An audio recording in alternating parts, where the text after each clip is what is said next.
अस्य श्रीशनैश्चरकवचस्तोत्रमहामन्त्रस्य काश्यपऋषिः अनुष्टुप्-छन्दः शनैश्चरो देवता। शं बीजं वां शक्तिः यं कीलकं मम शनैश्चरकृतपीडापरिहारार्थे जपे विनियोगः। करन्यासः श्याम् अङ्गुष्ठाभ्यां नमः। शीं तर्जनीभ्यां नमः। शूं मध्यमाभ्यां नमः। शैं अनामिकाभ्यां नमः। शौं कनिष्ठिकाभ्यां नमः। शः करतलकरपृष्ठाभ्यां नमः। अङ्गन्यासः श्यां हृदयाय नमः। शीं शिरसे स्वाहा। शूं शिखायै वषट्। शैं कवचाय हुं। शौं नेत्रत्रयाय वौषट्। शः अस्त्राय फट्। भूर्भुवः सुवरोमिति दिग्बन्धः। ध्यानम् चतुर्भुजं शनिं देवं चापतूणीकृपाणकं वरदं भीमदंष्ट्रं च नीलाङ्गं वरभूषणम्। नीलमाल्यानुलेपं च नीलरत्नैरलङ्कृतं ज्वालोर्ध्वं मकुटाभासं नीलगृध्ररथावहम्। मेरुं प्रदक्षिणं कृत्वा सर्वलोकभयावहं कृष्णाम्बरधरं देवं द्विभुजं गृध्रसंस्थितम्। सर्वपीडाहारं नृणां ध्यायेद्ग्रहगणोत्तमम्। अथ कवचम् शनैश्चरः शिरो रक्षे मुखं भक्तार्तिनाशनः। कर्णौ कृष्णाम्बरः पातु नेत्रे सर्वभयङ्करः। कृष्णाङ्गो नासिकां रक्षे कर्णौ मे च शिखण्डिजः। भुजौ मे सुभुजः पातु हस्तौ नीलोत्पलप्रभः। पातु मे हृदयं कृष्णः कुक्षिं शुष्कोदरस्तथा। कटिं मे विकटः पातु ऊरो मे घोररूपवान्। जानुनी पातु दीर्घो मे जङ्घे मे मङ्गलप्रदः। गुल्फौ गुणाकरः पातु पादौ मे पङ्गुपादकः। सर्वाणि च ममाङ्गानि पातु भास्करनन्दनः। फलश्रुतिः यइदं कवचं दिव्यं सर्वपीडाहरं नृणां पठति श्रद्धया युक्तः सर्वान् कामानवाप्नुयात्। इति श्रीपद्मपुराणे शनैश्चरकवचं सम्पूर्णम्।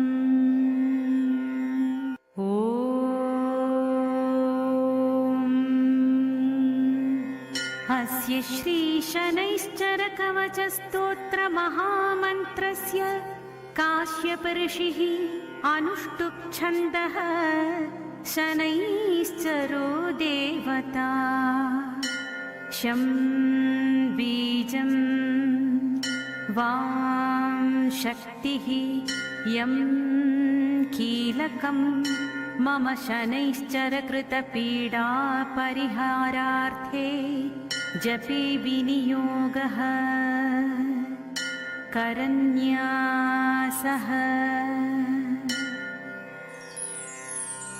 श्याम् अङ्गुष्ठाभ्यां नमः शीं तर्जनीभ्यां नमः शूं मध्यमाभ्यां नमः शैं अनामिकाभ्यां नमः शौं कनिष्ठिकाभ्यां नमः शः करतलकरपृष्ठाभ्यां नमः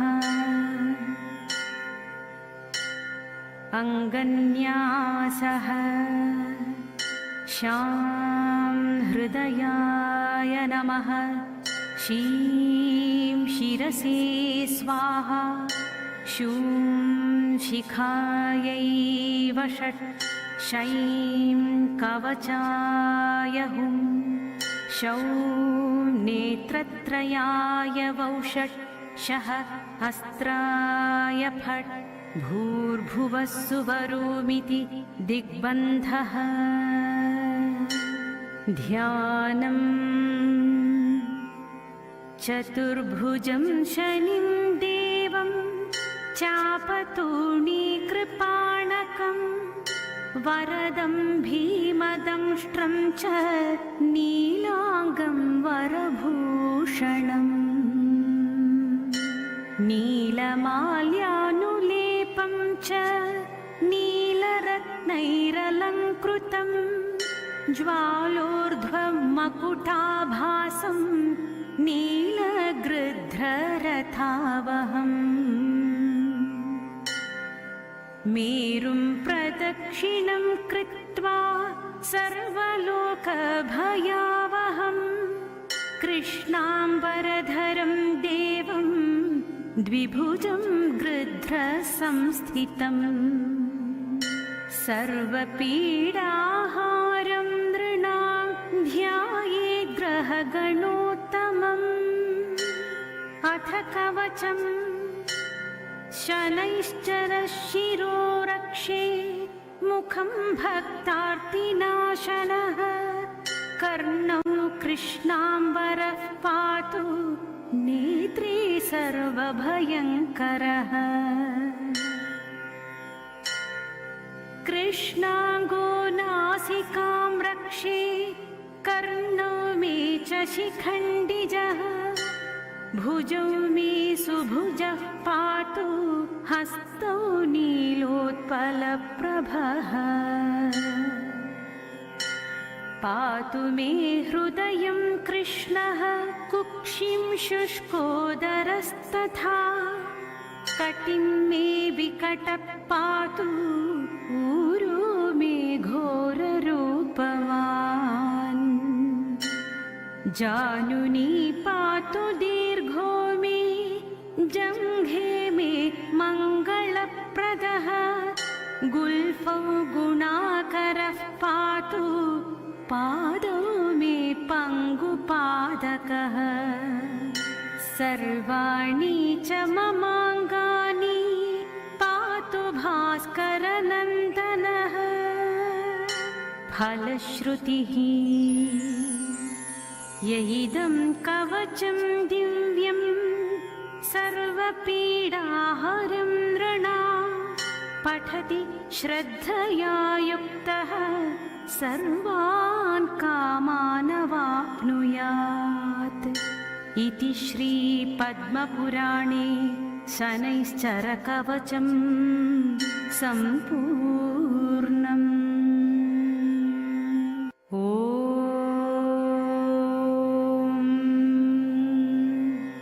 अस्य श्रीशनैश्चरकवचस्तोत्रमहामन्त्रस्य काश्यपऋषिः अनुष्टुप् छन्दः शनैश्चरो देवता शं बीजं वां शक्तिः यं कीलकं मम शनैश्चरकृतपीडापरिहारार्थे जपे विनियोगः करन्यासः श्याम् अङ्गुष्ठाभ्यां नमः शीं तर्जनीभ्यां नमः शूं मध्यमाभ्यां नमः शैं अनामिकाभ्यां नमः शौं कनिष्ठिकाभ्यां नमः शः करतलकरपृष्ठाभ्यां नमः अङ्गन्यासः श्यां हृदयाय नमः शीं शिरसे स्वाहा शूं शिखायै वषट् शैं कवचाय हुं शौं नेत्रत्रयाय वौषट् शः अस्त्राय फट् भूर्भुवः सुवरोमिति दिग्बन्धः ध्यानम् चतुर्भुजं शनिं देवं चापतूणीकृपाणकं वरदं भीमदंष्ट्रं च नीलाङ्गं वरभूषणम् नीलमाल्यानुलेपं च नीलरत्नैरलङ्कृतं ज्वालोर्ध्वं मकुटाभासं नीलगृध्ररथावहम् मेरुं प्रदक्षिणं कृत्वा सर्वलोकभयावहं कृष्णाम्बरधरं देवं द्विभुजं गृध्रसंस्थितम् सर्वपीडाहारं नृणां ध्यायेद्ग्रहगणोत्तमम् अथ कवचम् शनैश्चरः शिरो रक्षे मुखं भक्तार्तिनाशनः कर्णौ कृष्णाम्बरः पातु नेत्रे सर्वभयङ्करः कृष्णाङ्गो नासिकां रक्षे कर्णो मे च शिखण्डिजः भुजौ मे सुभुजः पातु हस्तौ नीलोत्पलप्रभः पातु मे हृदयं कृष्णः कुक्षिं शुष्कोदरस्तथा कटिं मे विकटः पातु ऊरो मे घोररूपवान् जानुनी पातु दीर्घो मे जङ्घे मे मङ्गलप्रदः गुल्फौ गुणाकरः पातु पादौ मे पङ्गुपादकः सर्वाणि च ममाङ्गानि पातु भास्करनन्दनः फलश्रुतिः यइदं कवचं दिव्यं सर्वपीडाहरं नृणां पठति श्रद्धया युक्तः सर्वान् कामानवाप्नुयात् इति श्रीपद्मपुराणे शनैश्चरकवचं सम्पूर्णम्।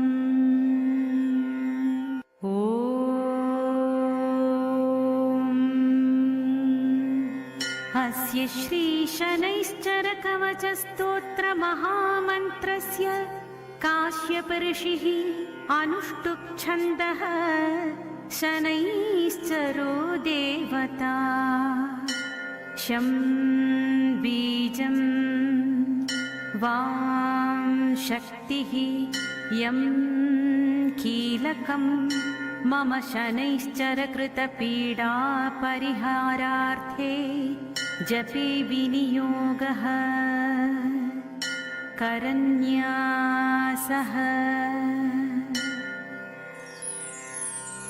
श्याम् अङ्गुष्ठाभ्यां नमः शीं तर्जनीभ्यां नमः शूं मध्यमाभ्यां नमः शैं अनामिकाभ्यां नमः शौं कनिष्ठिकाभ्यां नमः शः करतलकरपृष्ठाभ्यां नमः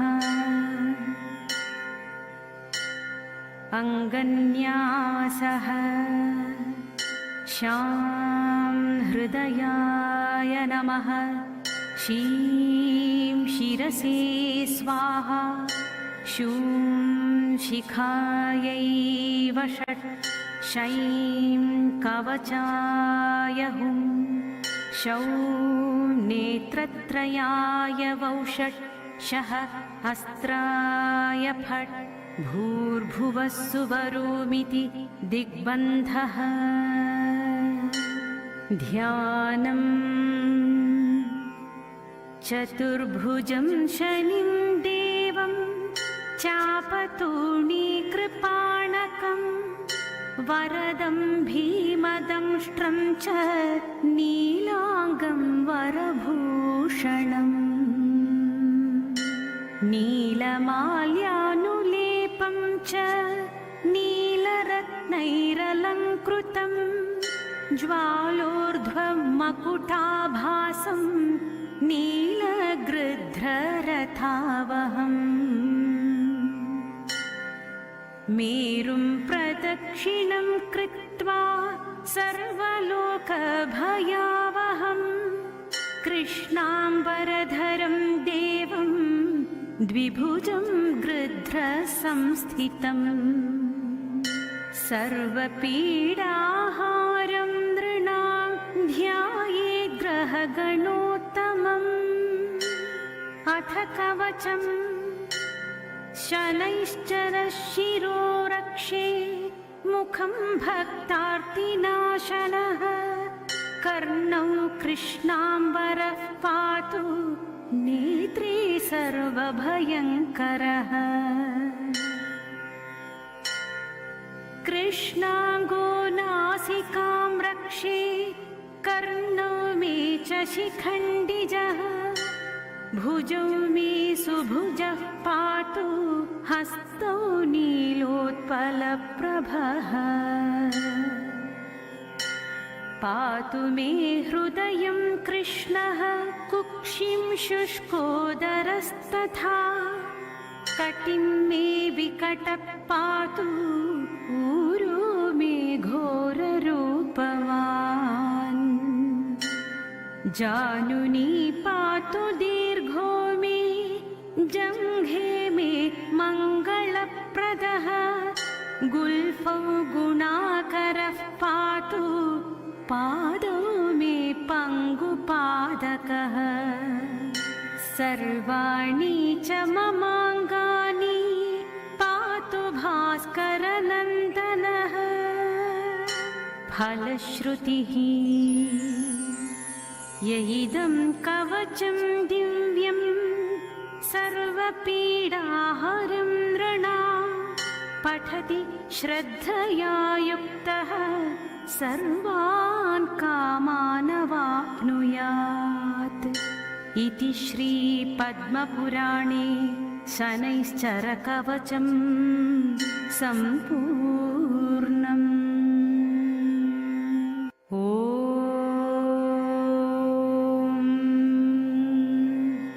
अस्य श्रीशनैश्चरकवचस्तोत्रमहामन्त्रस्य काश्यपऋषिः अनुष्टुप् छन्दः शनैश्चरो देवता शं बीजं वां शक्तिः यं कीलकं मम शनैश्चरकृतपीडापरिहारार्थे जपे विनियोगः करन्यासः श्याम् अङ्गुष्ठाभ्यां नमः शीं तर्जनीभ्यां नमः शूं मध्यमाभ्यां नमः शैं अनामिकाभ्यां नमः शौं कनिष्ठिकाभ्यां नमः शः करतलकरपृष्ठाभ्यां नमः अङ्गन्यासः श्यां हृदयाय नमः शीं शिरसे स्वाहा शूं शिखायै वषट् शैं कवचाय हुं शौं नेत्रत्रयाय वौषट् शः अस्त्राय फट् भूर्भुवः सुवरोमिति दिग्बन्धः ध्यानम् चतुर्भुजं शनिं देवं चापतूणीकृपाणकं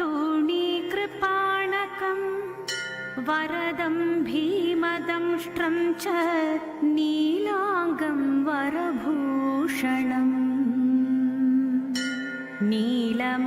नीलमाल्यानुलेपं च नीलरत्नैरलङ्कृतं ज्वालोर्ध्वं मकुटाभासं नीलगृध्ररथावहम्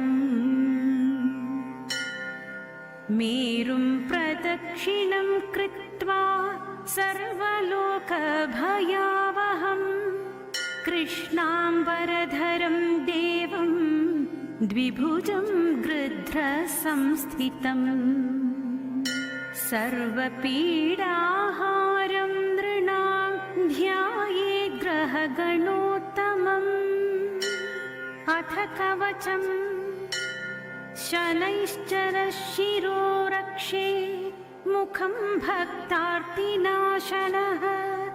कर्णौ कृष्णाम्बरः पातु नेत्रे सर्वभयङ्करः कृष्णाङ्गो नासिकां रक्षे कर्णौ मे च शिखण्डिजः भुजौ मे सुभुजः पातु हस्तौ नीलोत्पलप्रभः पातु मे हृदयं कृष्णः कुक्षिं शुष्कोदरस्तथा कटिं मे विकटः पातु ऊरो मे घोररूपवान् जानुनी पातु दीर्घो मे जङ्घे मे मङ्गलप्रदः गुल्फौ गुणाकरः पातु पादौ मे पङ्गुपादकः सर्वाणि च ममाङ्गानि पातु भास्करनन्दनः फलश्रुतिः यइदं कवचं दिव्यं सर्वपीडाहरं नृणां पठति श्रद्धया युक्तः सर्वान् कामानवाप्नुयात् इति श्रीपद्मपुराणे शनैश्चरकवचं सम्पूर्णम्।